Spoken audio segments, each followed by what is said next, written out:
Hello दोस्तों, welcome to learning it up, maximum news in minimum time. आज हम लोग डिस्कस करेंगे वैक्सीन के ऊपर। इस वीडियो में हम लोग जानेंगे what is vaccine, why does it take so long to develop a vaccine, what is Covaxin, is कोविड-19 vaccine by August is possible. सबसे पहले हम लोग डिस्कस करेंगे वैक्सीन क्या होती है। वैक्सीन एक ऐसा सब्सटेंस है जो हमारे बॉडी में एंटीबॉडीज़ बनाती है। वो एंटीबॉडीज़ वायरस के अगेंस्ट फाइट करता है और हमारे बॉडी को बहुत सारे बीमारियों से बचाता है और इम्यून करता है।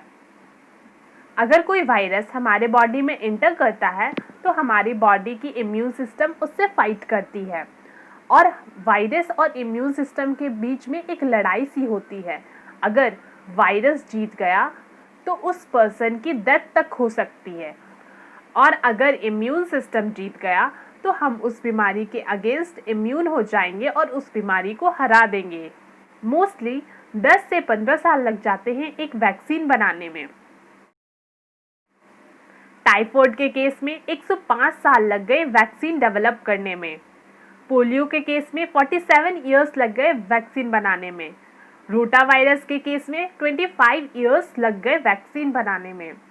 और HIV की वैक्सीन के लिए साइंटिस्ट 40 साल से लगे हुए हैं और उसकी वैक्सीन अभी तक नहीं आई है। इसकी वैक्सीन एक्सपेक्टेड है 2030 तक ही। आखिर वैक्सीन बनाने में इतना टाइम क्यों लगता है? WHO के डाटा के अनुसार 1 जुलाई तक अब तक टोटल 154 वैक्सीन कैंडिडेट हैं।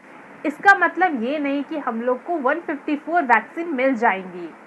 बहुत सारे वैक्सीन कैंडिडेट इस टेस्ट में अनसक्सेसफुल होंगे। वैक्सीन डेवलपमेंट एक कंपटीशन की तरह होता है जिसमें 154 कैंडिडेट भाग तो ले रहे हैं, लेकिन इसमें बहुत कम ही सक्सेसफुल हो पाएंगे। वैक्सीन बनाने में इतना टाइम क्यों लगता है, इसको समझने के लिए हमें वैक्सीन डेवलपमेंट प्रोसेस को समझना होगा।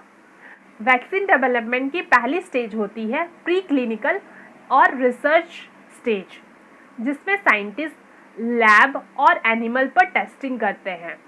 इस टेस्टिंग को सक्सेसफुल होने के बाद फेज़ 1 में 20 से 80 लोग पर टेस्ट किए जाते हैं और उनके बॉडी कैसा रिस्पॉन्ड करता है उसे देखा जाता है। उसके बाद आता है फेज़ 2। फेज़ 2 में साइंटिस्ट 100 से 300 लोगों पर टेस्ट करती है और देखती है उनका बॉडी इम्यून रिस्पॉन्ड करती है या नहीं करती। फेज़ 3 में साइंटिस्ट कम्युनिटी पर टेस्टिंग करते हैं। सारे टेस्ट के बाद अगर वैक्सीन बन भी गई तो सबसे पहले किन्हें मिलेगा? अमीर लोगों को, बुजुर्ग लोगों को, या जिनके पास ज़्यादा कॉन्टैक्ट है उन्हें। हो सकता है वैक्सीन जो रिच कंट्री है उन्हें पहले मिल जाए। अब हम लोग जानेंगे कोवैक्सीन के बारे में।